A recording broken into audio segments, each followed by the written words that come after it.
بسم اللہ الرحمن الرحیم۔ مسلمانوں میں 72 73 فرقے ہیں، اعتراف کرتا ہوں میں، لیکن اسلام نے فرقوں کا حکم نہیں دیا ہے، اسلام نے لڑنے کی طرف نہیں بلایا ہے۔ ہیں ہمارے درمیان فرقے، یہ ہماری وچار دھاراؤں کا اور ہمارے سوچ کا اور ہمارے تفکرات کا سبب ہے۔ ہماری سوچ الگ الگ ہوئی، فرقے بنے۔ ہم جماعت اہل حدیث سے وابستہ ہیں، اور معاف کیجئے گا، جماعت اہل حدیث فرقہ نہیں ہے۔ جماعت اہل حدیث امت کا نام ہے، جماعت کا نام ہے۔ فرقہ شخصیتوں کی بنیاد پر بنتا ہے، جس کا نام کتاب و سنت کی بنیاد پر رکھا گیا ہو کبھی فرقہ نہیں ہو سکتا ہے۔ فرقہ بزرگوں کی شخصیتوں کی نام پر رکھے جاتے ہیں۔ ہم ابو حنیفہ کے نام پر حنفی فرقہ بنا سکتے ہیں، امام شافعی کے نام پر ہم شافعی فرقہ بنا سکتے ہیں۔ اسی طریقے سے اہل حدیثوں کے درمیان بہت سے بزرگ آئے، ہم ثناء اللہ کو بڑا بزرگ مانتے ہیں، لیکن ثناء اللہ کے نام پر ہم نے کوئی فرقہ ثنائیہ نہیں بنایا۔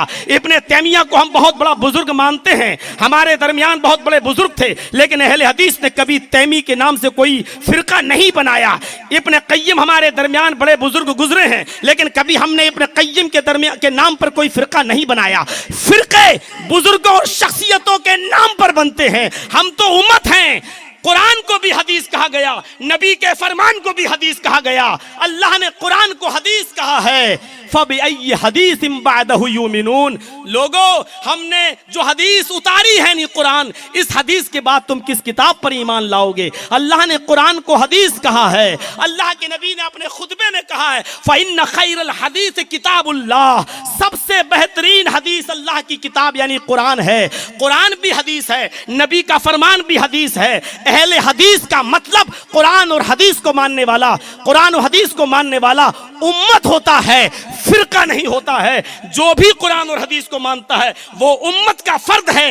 اگر ایک حنفی قرآن و حدیث کو مانتا ہے تو وہ بھی اہل حدیث ہے، ایک شافعی اگر قرآن و حدیث کو مانتا ہے تو وہ بھی اہل حدیث ہے، ایک بریلوی اگر قرآن و حدیث کو مانتا ہے تو وہ بھی اہل حدیث ہے۔ اہل حدیث کوئی مولوی جرجیز کی باپ کی جاگیر نہیں ہے کہ وہ صرف وہ اور اس کے چاہنے والے اور ماننے والے اپنے آپ کو اہل حدیث کہیں۔ اہل حدیث امت کا نام ہے، اہل حدیث فرقے کا نام نہیں ہے۔